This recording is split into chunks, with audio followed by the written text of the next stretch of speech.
Good evening, ladies and gentlemen. Welcome to the Sam Scripps Theater at the Center for Performing Arts. Please note the exits to your left and your right. In the event of an emergency, please leave the building through the closest exit. Please do not bring food or drink into the theater or photograph the performance. Finally, if you have a cell phone or beeper, please make it silent.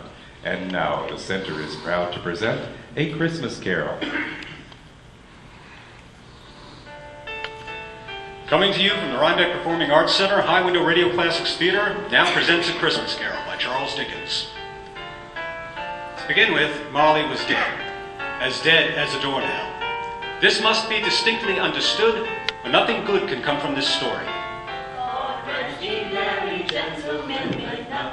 Quiet! Look, down the street. Here comes old Scrooge. Is it enough I walk a snowstorm without beggars blocking my way? Off the street, or I'll take a stick to you! Mr. Cratchit, what are you doing with that shovelful of coal? It's bitterly cold, sir. I thought to warm the office. Burn one more brick today, and you and I shall part for all future time. Do you take my meaning, clerk? Yes, Mr. Scrooge. Hello, Uncle Scrooge. Merry Christmas and God save you. Merry Christmas and God save me. Bah! Humbug! Christmas a humbug? Surely you don't mean that, Uncle. I do, nephew, I assure you. What right do you have to be merry? You're poor enough.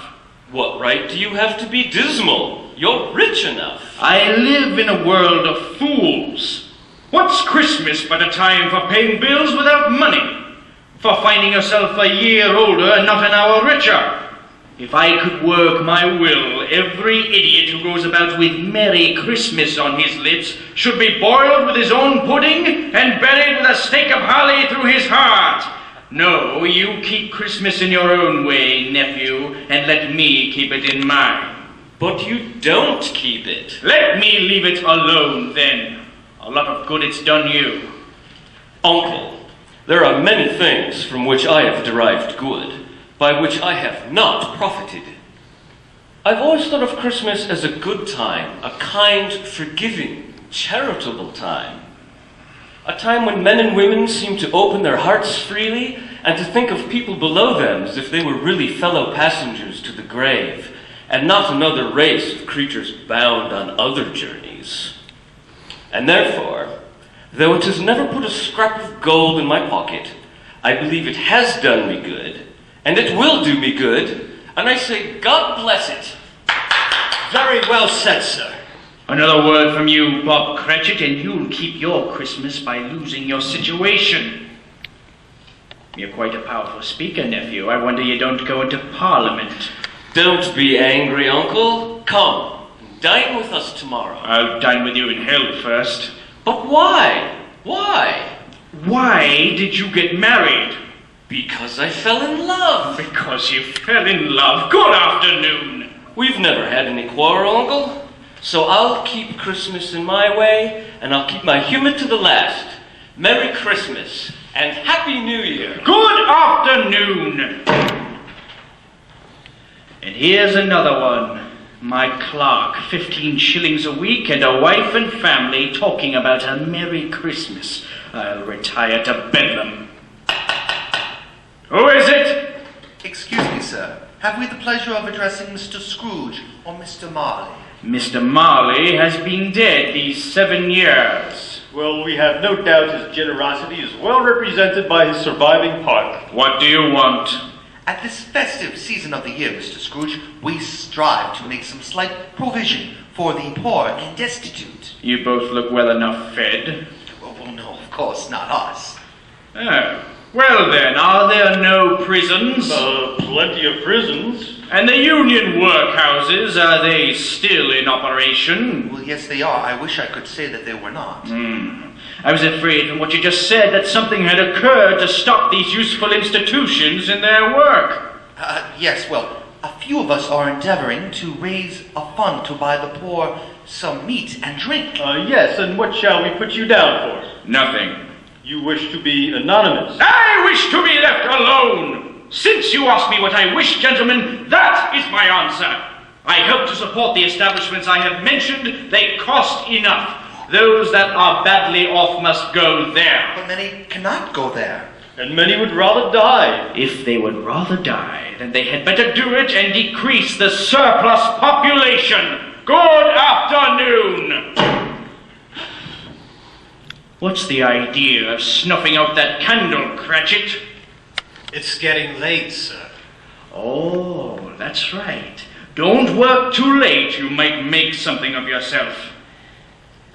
I suppose you'll want the whole day off tomorrow. If it's quite convenient, sir. It's not convenient. And it's not fair. Yet if I was to stop half a crown for it, you'd think yourself ill-used. And yet you don't think me ill-used when I pay a day's wages for no work. It's only once a year, sir. A poor excuse for picking a man's pocket every 25th of December. Very well, then. But be here all the earlier next morning. Yes, Mr. Scrooge. Roasting nuts, penny a bag. I'll take one. Hello, Father. Tim, son, what are you doing out here in the cold? I wanted to walk you home on Christmas Eve. That's a good lad. Now give me your crutch and climb up on my back. Are we going to slide on the ice? We are indeed. Hold tight. You all right, lad? Yes, Father. Is that Mr. Scrooge over there walking alone? Out of my way. Yes, it is, Tim.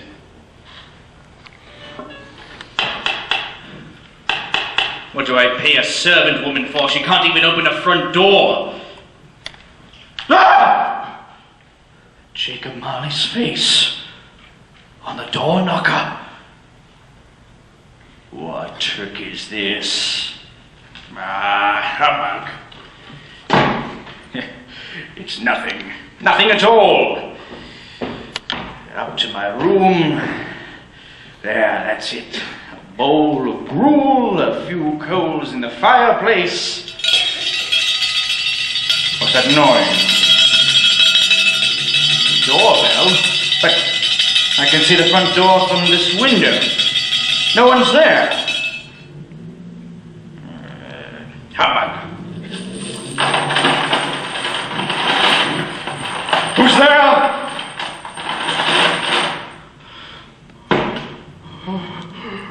Oh no! I see before me some shade, some spectre. Well, what do you want with me? March. Who are you? Ask me who I was. Who were you then? In life, I was your partner, Jacob Marley. Well, tell me, why do spirits walk the earth? And why do they come to me? My spirit did not walk among men in life, never beyond the limits of our money-changing hole.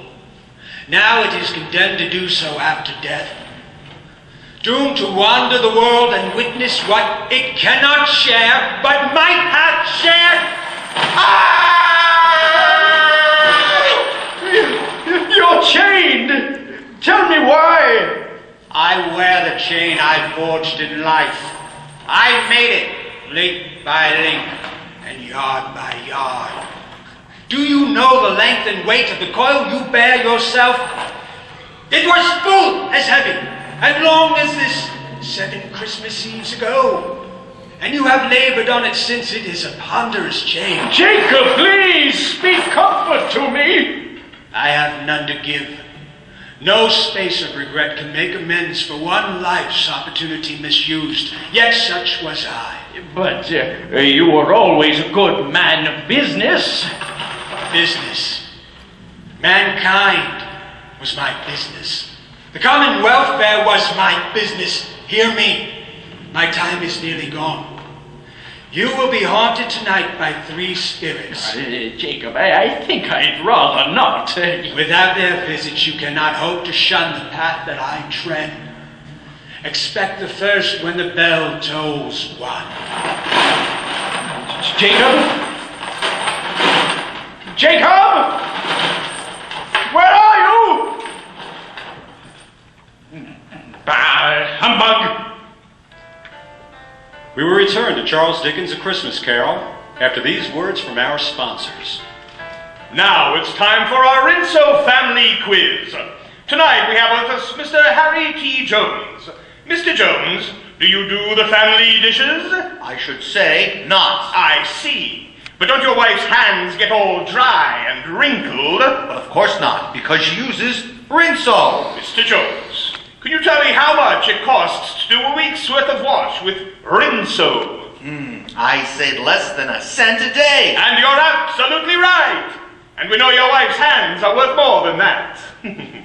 Rinso for all your household needs. We now return to Charles Dickens' A Christmas Carol.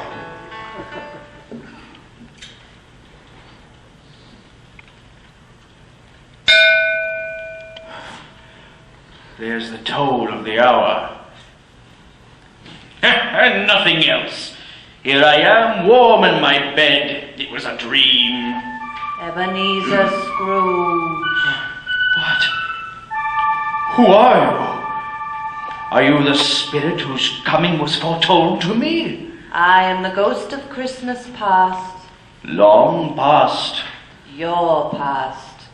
Rise and walk with me.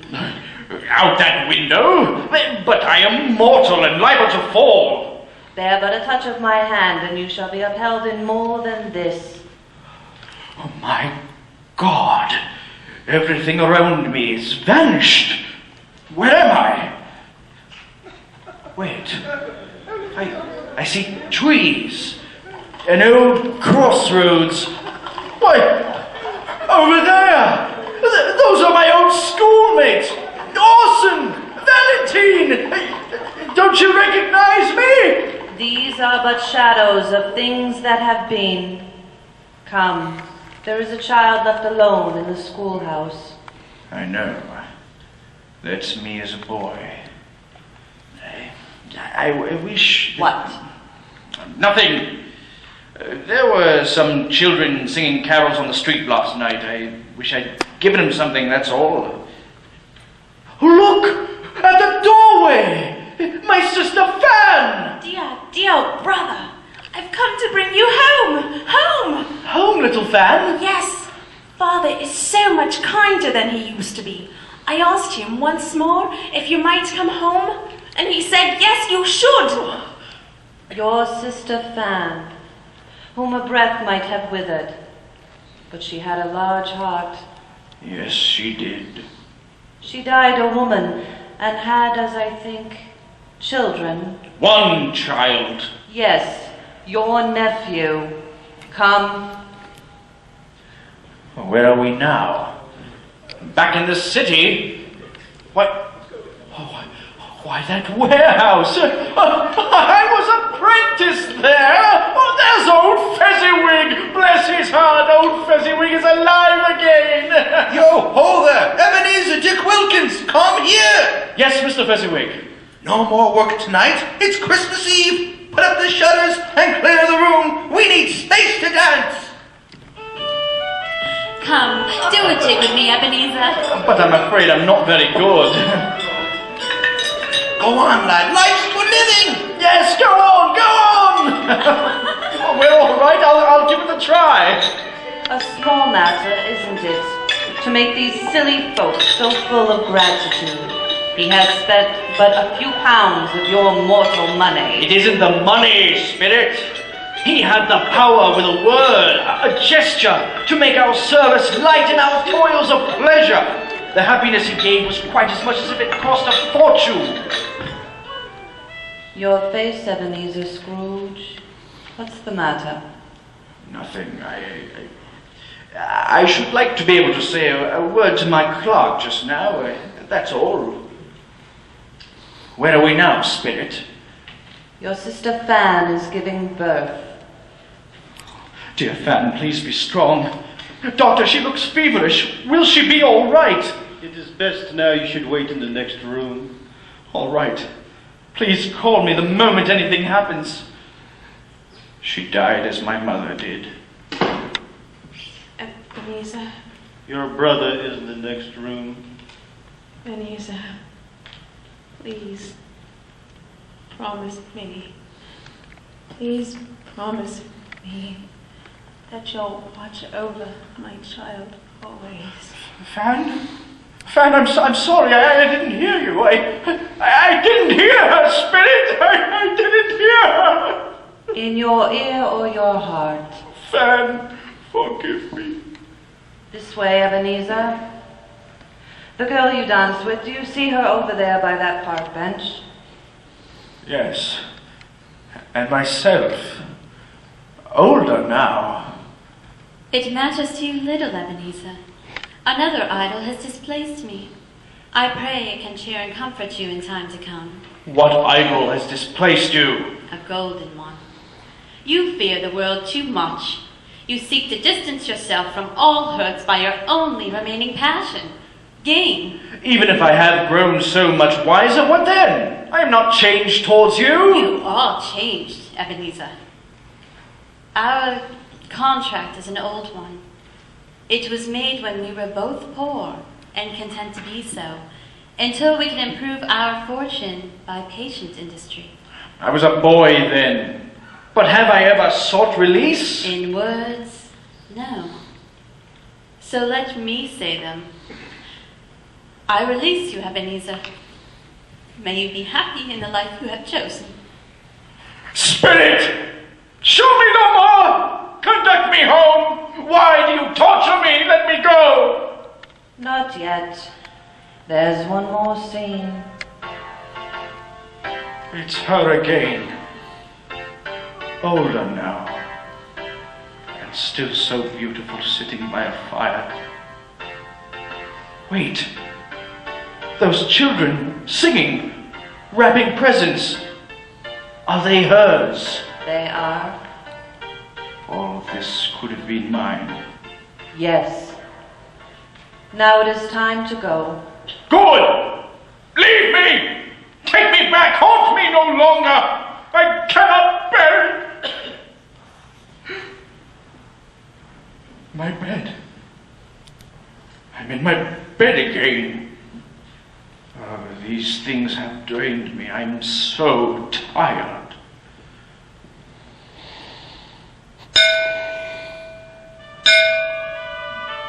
Wake up, Ebenezer Scrooge. Know me better. What?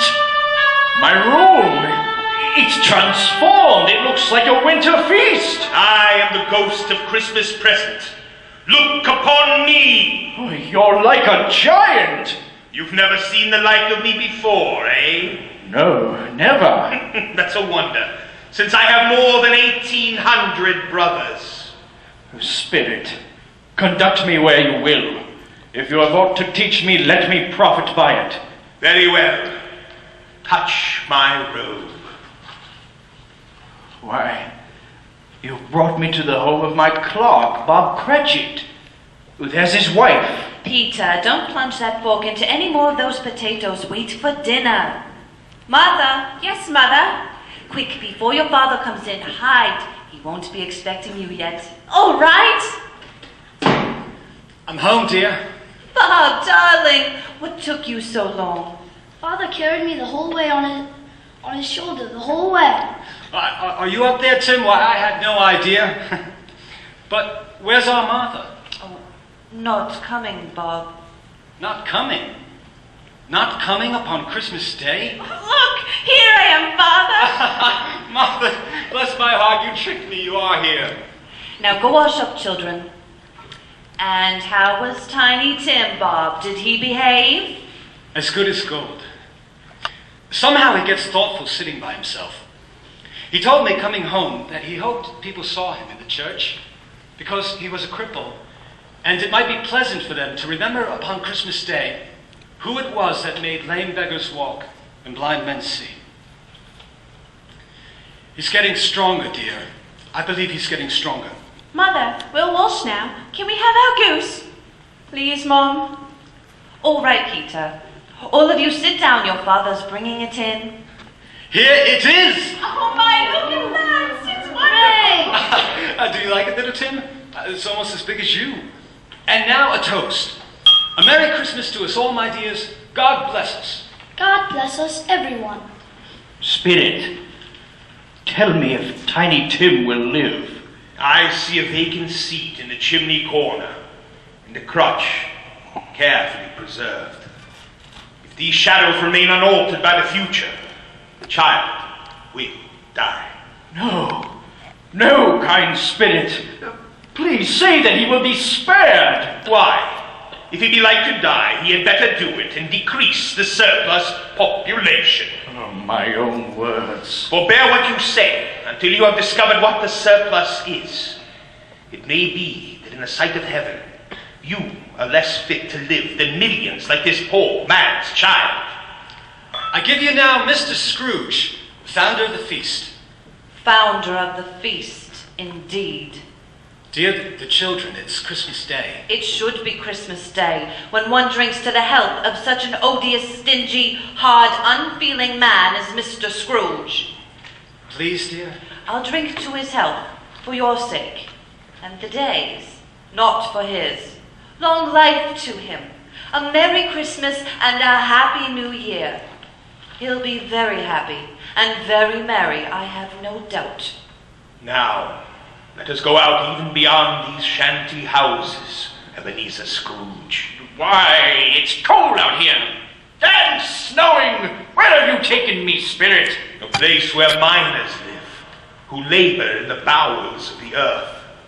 Look beyond these mud walls.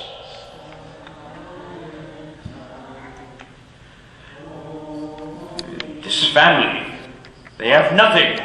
They have each other. And now, do you recognize this place? No. But it's warm and bright enough. It's the house of your nephew. Listen to this. He said Christmas was a humbug, and he believed it too. More shame for him, Fred. That girl, is that my nephew's wife? Yes. Do you approve? She's pretty enough. My uncle is a comical old fellow, and not so pleasant as he might be, but his offenses carry their own punishment, and I have nothing to say against him. Fred tells me he's very rich. But his wealth is no use to him. He don't do any good with it, or even make himself comfortable. Here, he takes it into his head to dislike us, and he won't come to dine. What's the consequence? Well, I think he loses a very good dinner. Well, I mean to give him the same chance every year, for I pity him. Yeah, save your pity. Let's have a game. Oh, how about blind man's bluff? Have you seen enough, Ebenezer? Spirit, wait. I'd like to watch a moment. I used to play this game a long time ago. All right, Fred. Now that I can't see anything, where are you? No, he's over there. Stop giggling. That's him giggling. We can tarry here no more, Ebenezer. Oh, must we go? Our spirits' lives so short. My life upon this globe is very brief, but one day and night. Spirit, I see something strange protruding from your skirts. Is it a foot or a claw? It might be a claw for all the flesh on it. Look! My God, under your robes, two children so wretched. Who are they? Are they yours? They are man's. This boy, his ignorance. This girl, his want. Beware them both. But most of all, beware this boy. For on his brow I see that written which is doom, unless the writing be erased. Have they no refuge, no resource? Are there no prisons? Are there no workhouses? No, please, Spirit, don't torture me with my own words. Where are you? Where have you gone? You mean to leave me here in the middle of this dark street? We will return to Charles Dickens' A Christmas Carol after these words from our sponsors. Take a minute. See what's in it. When you're buying a vitamin product, read the label. Make sure you get all the vitamins recommended by government experts. You do in the VIMS. And 3 essential minerals also. Get VIMS at your druggist. VI for vitamins, MS for minerals. VIMS. ABC, always by Chesterfield. A, always milder. B, better tasting. C, cooler smoking. ABC, always by Chesterfield. They satisfy. We now return to Charles Dickens' A Christmas Carol.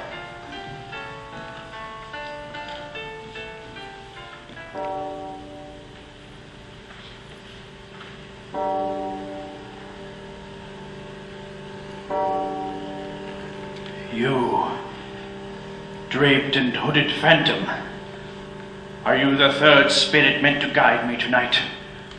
Are you the ghost of Christmas future? I see you don't speak. You only shake your head. You are about to show me shadows of things that have not happened, but will happen? I fear you most of all, but I know your purpose is to do me good. Lead on! Time is precious to me! You've brought me to the exchange, where I do business. No, I don't know much about it either way. I only know he's dead. When did he die? Last night, I believe. I thought he'd never die. What has he done with his money? He hasn't left it to me. That's all I know. It's likely to be a very cheap funeral, for upon my life, I don't know anyone to go to it. I'll go, if they provide lunch. Who are these men talking about? It can't be Jacob Marley. And where are we now, Spirit? I see your bony finger pointing to a rag shop. I took the bed linens, Joe. Who's the worse for a loss of a few things like these? Not a dead man, I suppose. Now indeed. If he wanted to keep him after he was dead, why wasn't he more natural in his lifetime? If he had been, he'd have somebody to look after him when he was stuck with death. Instead of lying and gasping out his laugh there, alone. It's true. Ugh. It's true. All right, Joe. What will you give me for the whole lot? Wait a minute. He didn't die anything catching, did he? Spirit, the case of this unhappy man might be my own. My life tends that way now.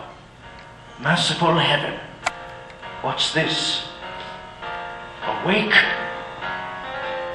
But it's completely empty, except for that reclined figure under a shroud there. Take me away!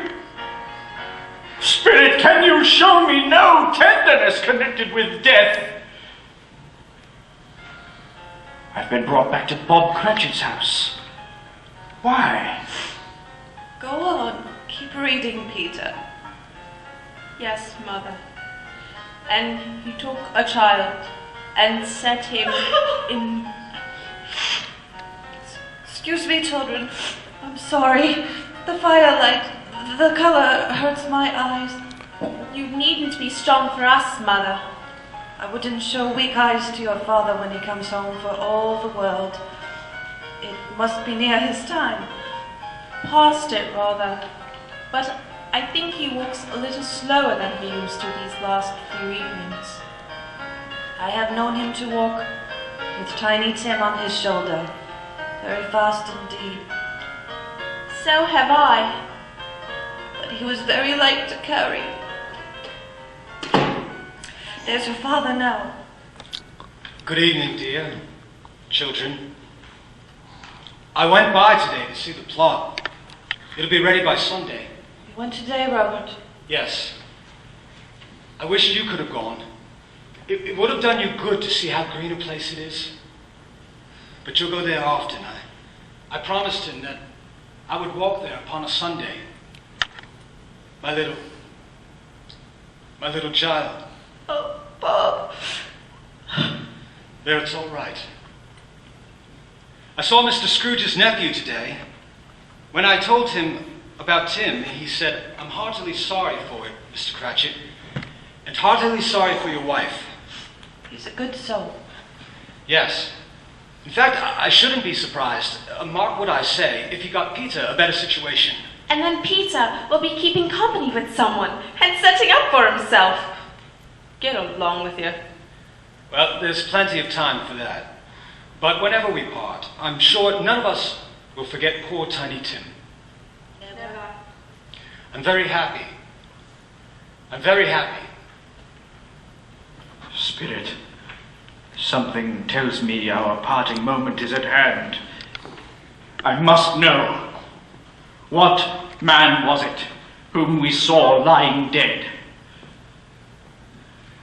This iron gate leads to a graveyard. I can hardly make it out in the darkness. Where does your finger point me? To which stone?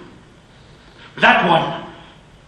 Before I draw nearer to it, answer me one question. Are these the shadows of things that will be, or things that may be? Men's courses will foreshadow certain ends to which, if persevered in, they must lead. But if the courses be departed from, the ends must change. Say this thus with what you show me. The gravestone. It says, Ebenezer Scrooge, Spirit, hear me! I am not the man I was! Why show me this if I am past all hope?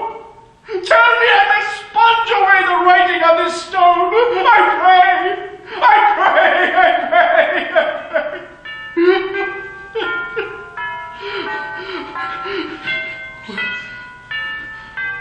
What's this? My bedpost? My room? My linens, my curtains, they're not torn down! Oh, Jacob Marley!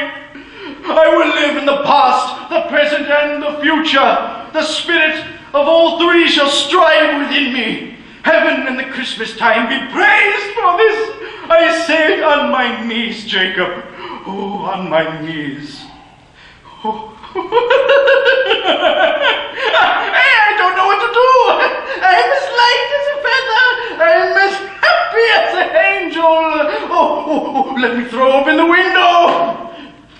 A Merry Christmas to everybody. Oh, yes, you there, boy. What's today? Today? Why, it's Christmas Day. Oh, then I haven't missed it. The spirits have done it all in one night. Well, of course they can. They can do anything they like. Hello, my fine fellow. Do you know the poulterers in the next street on the corner? I should hope I did. Oh, an intelligent boy. A remarkable boy. Do you know whether they've sold the prize turkey that was hanging up there? What, the one that is as big as me? It's hanging there now. Oh, what a delightful boy. Here, go and buy it. Walker. No, I am in earnest. Go and buy it and tell him to bring it here. Come back with the man and I'll give you a shilling. Come back with him in less than 5 minutes and I'll give you half a crown. Yes, sir. I'll send it to Bob Cratchit. He shan't know who sends it. It's twice the size of Tiny Tim. Oh, let me get dressed. I have so much to do.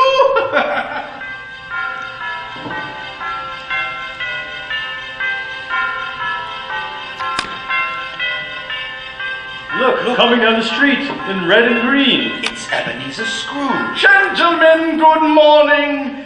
You came to my place of business last night. It was very kind of you. A merry, merry Christmas to you. Mr. Scrooge? Yes, that is my name, and I fear it may not be pleasant to you. Allow me to ask your pardon, and will you have the goodness of accepting from me...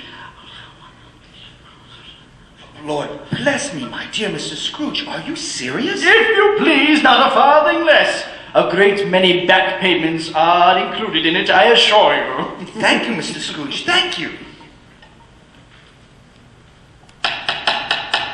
Hello? Who's there? Is your master at home, my dear? Why, yes. He's in the dining room, along with the mistress. I'll show you in, if you please. Thank you. Why, Uncle Scrooge! Fred, I've come to dinner. That is, if it's not too late. Not too late at all, Uncle. Come in, come in. I'd like you to meet my wife. Hello, Uncle Scrooge. Dear girl, can you ever forgive a foolish old man? Speak no more of it. You're welcome in our home. Thank you. God bless you. May I tell you something? What's that? When you play blind man's bluff, get them to giggle as much as possible. They're easier to find that way.